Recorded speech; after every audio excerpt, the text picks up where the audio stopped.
Become a member, sign in, and start streaming today.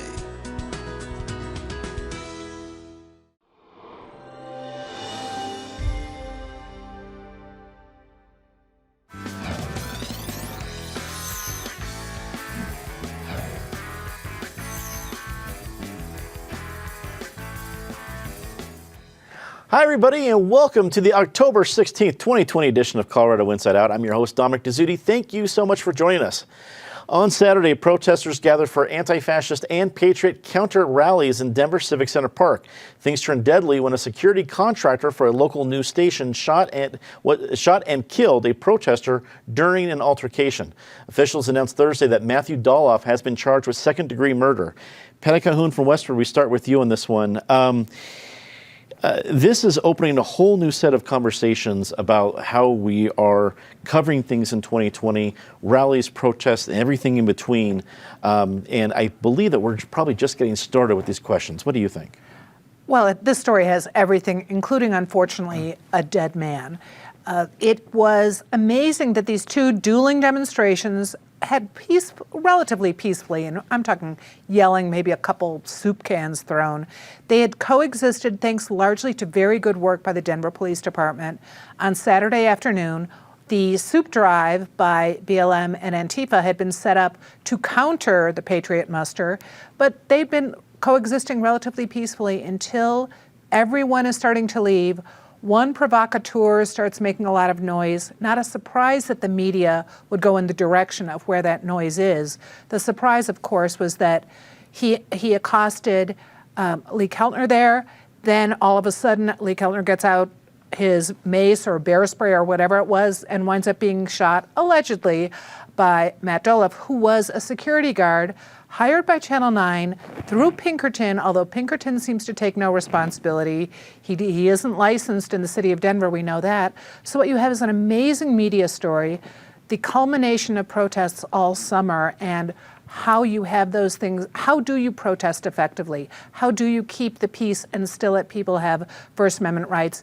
And then once the bell is rung, in this case, the misidentification of the shooter as Antifa, which was a mistake early on in the Denver Post, how do you unring that bell? Because it is still going on.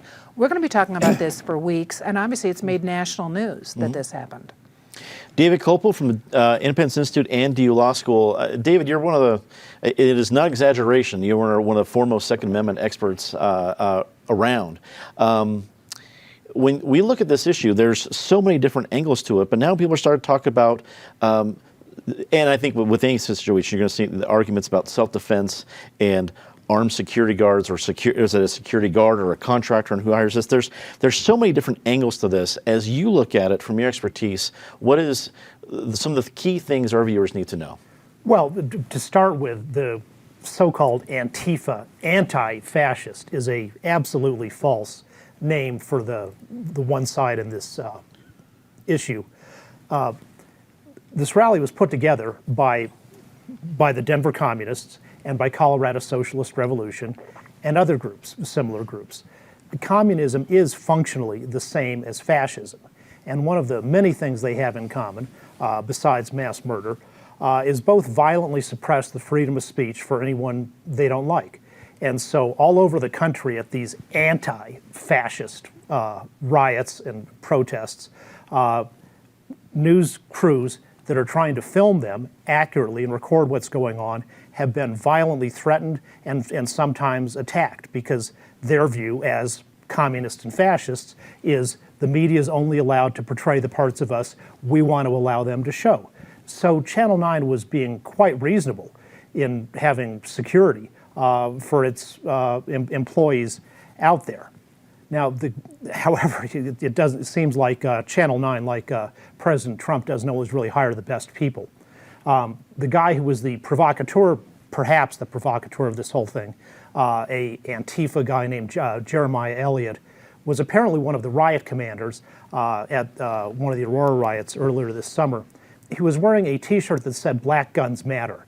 And I just want to let viewers know that Black Guns Matter is actually a good organization. It's based in Philadelphia, founded by a guy named Maj Toure, who's also a rapper. And Black Guns Matter supports the right of black people and all other people to lawfully defend themselves, and it supports black guns, which is to say, guns made from modern plastics. So that jerk who was perhaps the root cause of all this definitely does not represent what Black Guns Matter really is all about.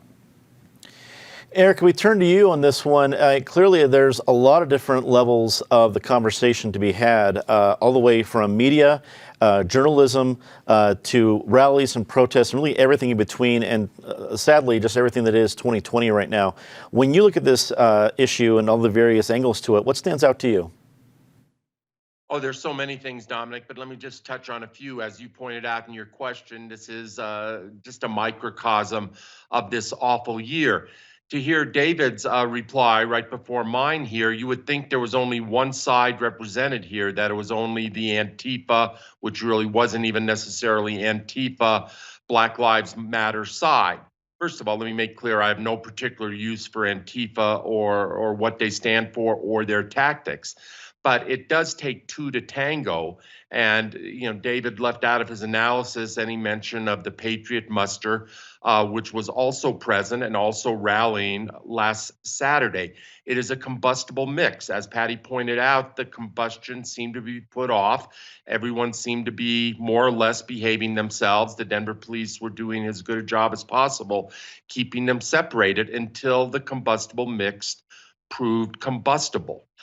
In terms of fallout from this, yes, 9 News is under the gun and under the microscope. I think really Pinkerton, which I guess is denying or refusing to accept responsibility, I think Pinkerton is going to have the toughest case here. I know if I hire a subcontractor, I expect, and I think I'm not a lawyer, but I suspect it's reflected in law, that I expect the subcontractor to have gone through the necessary steps to make sure their personnel are properly licensed, properly trained, et cetera.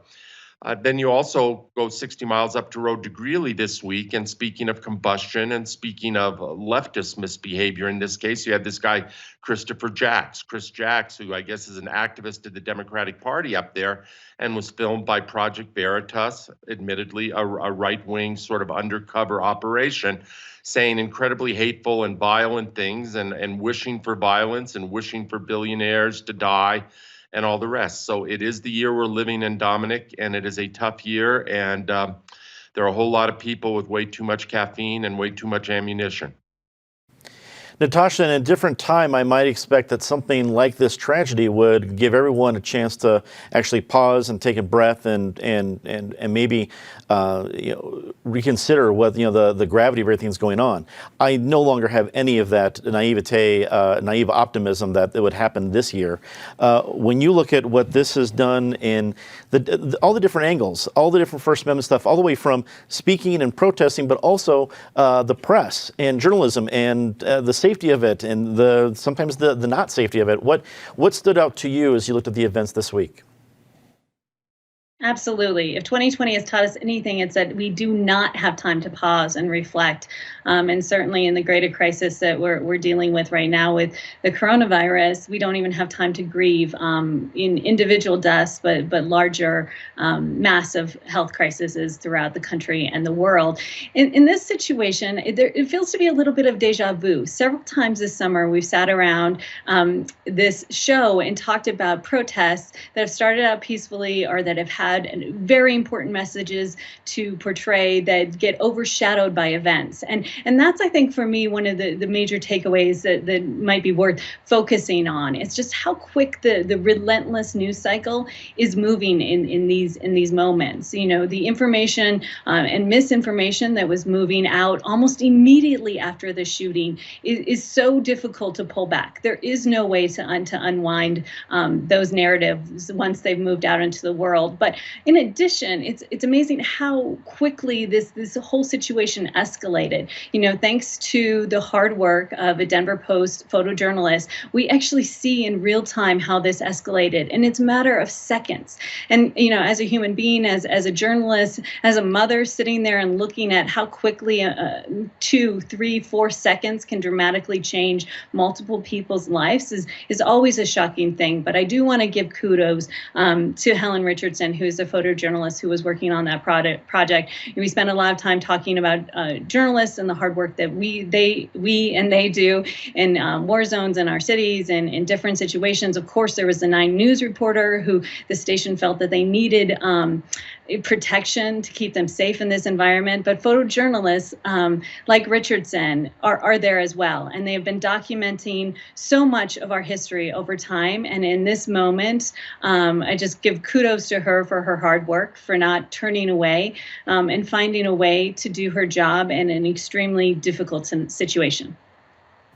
Natasha, I think you bring up a great point. You see that wider shot where you actually see Helen taking those pictures and not flinching. What she is seeing through that lens, she is not flinching, and we still see the product of that work. It is amazing. Your kudos are well placed. John Hickenlooper and Cory Gardner met for their 4th and final debate this week, with both candidates trying to score points and deliver their final messages to voters. Highlights included questions to the candidates about if they felt their opponent or the president is a moral or an ethical person. David, we go to you first in this one. Do any of the debates or local issues with this race, have they done anything to outweigh the national momentum and national issues that seem to be overwhelming it right now? I think probably not. As Eric has accurately said a number of times, Cory Gardner's been running a great campaign and Hickenlooper a mediocre one. But with the national tie, that may be all he needs. I think Marshall Zeliger and Kyle Clark did a good job on asking challenging questions and even asking for follow-ups sometimes for the non-answers. Cory Gardner said he thinks Donald Trump has good morals, which obviously isn't true in objectively or for what Cory Gardner thinks.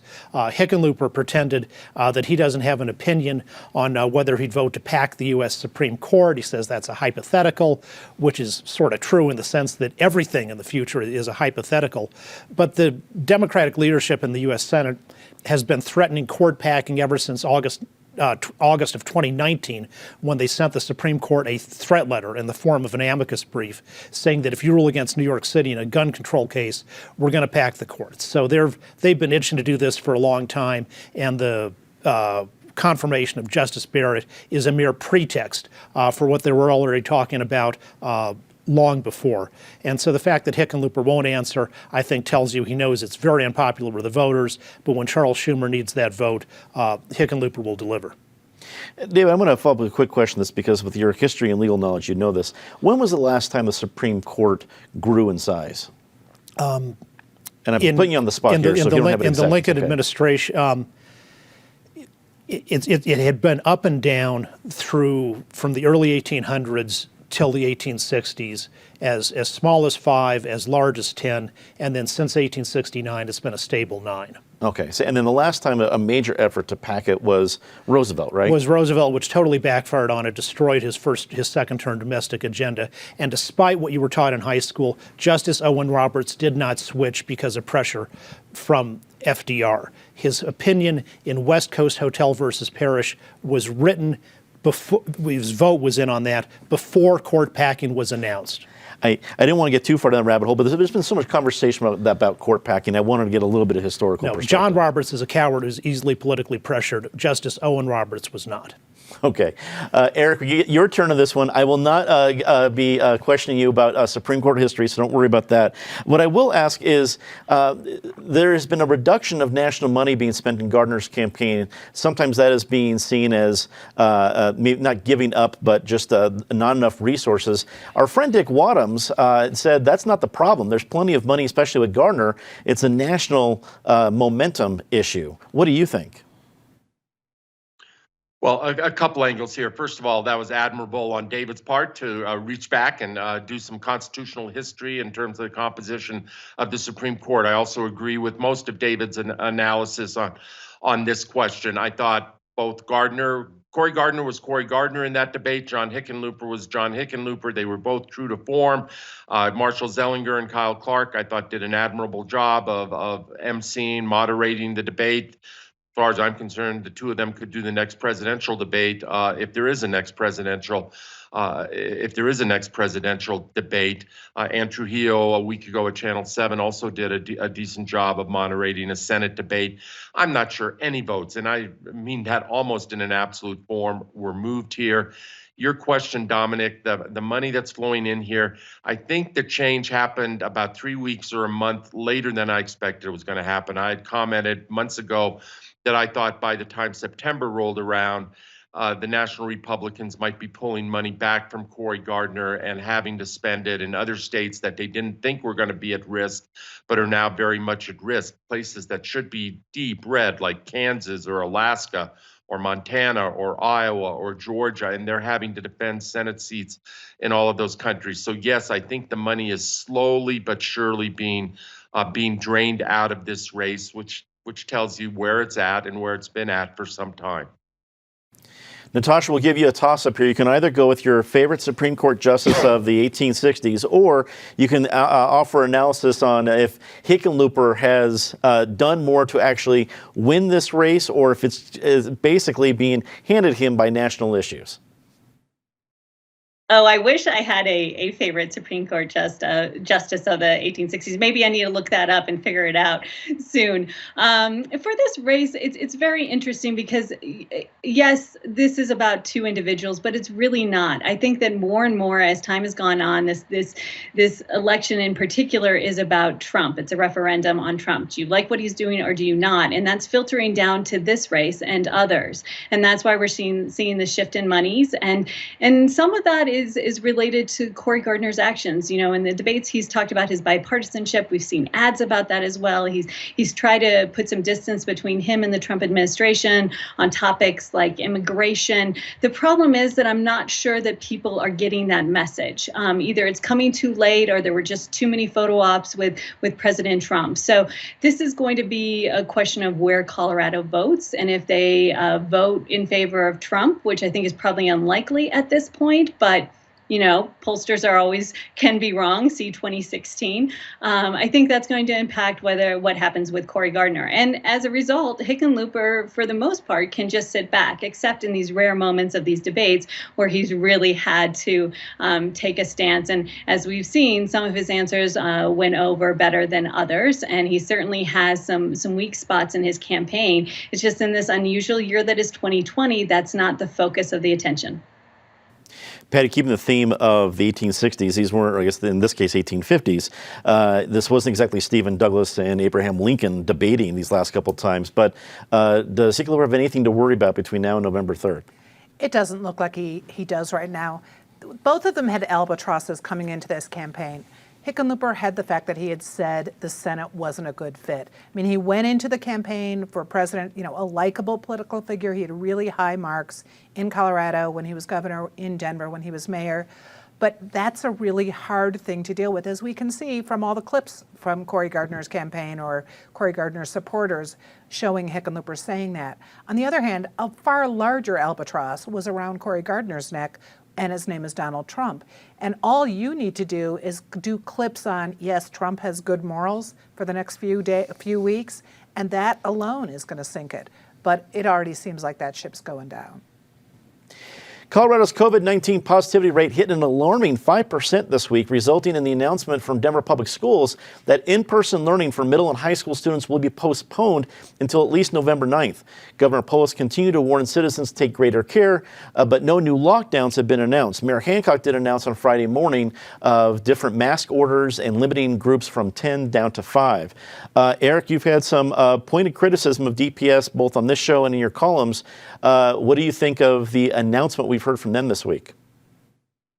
Well, let me get to DPS. First of all, I'm surprised we're even talking about this, Dominic, because I thought this virus was going to, quote, miraculously disappear some time ago, and then it was going to be gone by Election Day and whatever. Obviously, none of that happened. The opposite had happened. This thing is ramping up again. We're seeing an intense either second wave or some would say third wave.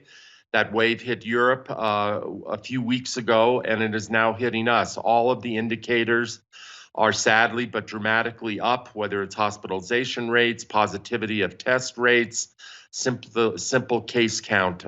We are in for a long fall and a long winter and a tough one, and it's going to It's going to test people's resolve. As to DPS, yes, I've commented. I think they have had this thing backwards from the get-go. I think there's been completely absent a meaningful, workable plan.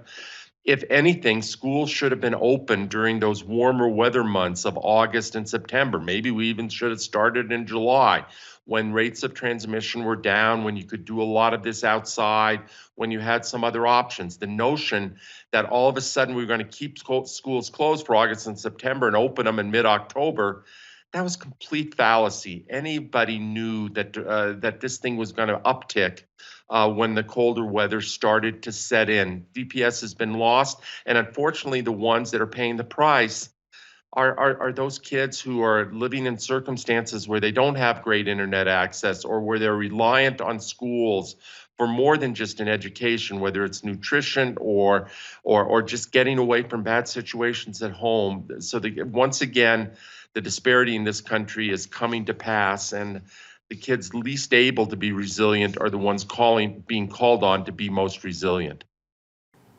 Natasha, Colorado has reacted appropriately before and gotten our numbers back down. Can it do it again?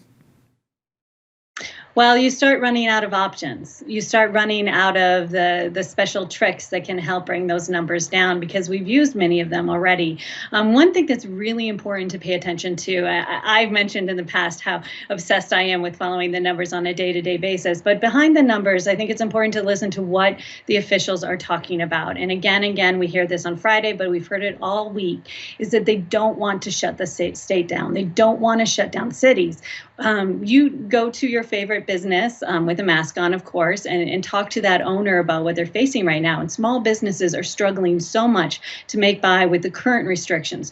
Further restrictions is going to have a dire impact on our economy. At the same time, we're in a public health crisis. So how do you balance that? And as these officials are talking, they keep on saying that we need to find ways to bring these numbers down that don't also involve shutting down in the way that we did earlier in the spring. And I think that's the key takeaway here, is that in an individual basis, that's what they're asking us. It's not necessarily about going to a park and arresting somebody or giving them a charge for gathering with 6 people as opposed to 5 people. This is about, on an individual basis, what can people do to help keep our schools and our businesses open? And that's something individuals are going to have to address, but it is a compelling argument that people should be listening to.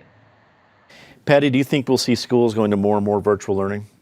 I think most parents will be really considering whether or not they want to do that. I want to address both what Hancock said today and Polis said today, which is Hancock is following the lead of Boulder County. Remember, Boulder County really condensed the number of gatherings you could have, especially younger people gathering, and Boulder County did manage to knock their numbers down. So to echo what Natasha's saying, the state and the city want to be sure that businesses are impacted as little as possible right now, considering that they're already taking catastrophic hits. And so in Denver, the announcement that Hancock made, businesses, restaurants can stay open, but everyone has to be more careful, and gatherings outside and inside are condensed. We'll hope it works like it did in Boulder. Also, today, Polis said he's pushing for the vaccine announcement. So when the vaccine is available, he's sending a state plan to the CDC for how that'll be administered. Earlier this week, he made an announcement to help the restaurants with surviving through the winter with an outdoor program. So good moves by both Hancock and Polis to try to keep things going. David, wrap it up for us. The society that's dealt with this most effectively has been Sweden, which is a high-trust society, and people have a lot of inclinations to social cooperation. And so they're older people, vulnerable people, voluntarily chilled out, stayed out of the way, and they didn't have to go into a total lockdown like so many other places. The U.S. is not a high-trust society, and what trust existed has been squandered. The World Health Organization, Centers for Disease Control have switched their positions on so many things, actually lied on a number of cases. People don't believe them. You know, the governor may be a better track record, but you see the arbitrariness of even what he did. Is like tobacco stores have to close, but marijuana and alcohol stores can be open. There will never be another successful lockdown because people are just sick of it and they're not going to take it. Well, it's time for a very part of the show, Disgrace of the Week. As always, Ms. Calhoun, please start us off. Well, it's not disgraceful that Colorado is off to a very, very fast and thorough vote. But don't fall for all the rumors that people are going to try to force you not to vote or that your vote isn't going to be counted. Just get on one of the ballot track programs, turn in your ballot, and hope for the best. David. On the ballot is Proposition EE about tobacco taxes, and there was a lawsuit filed in federal court today, yesterday about illegal price fixing in that.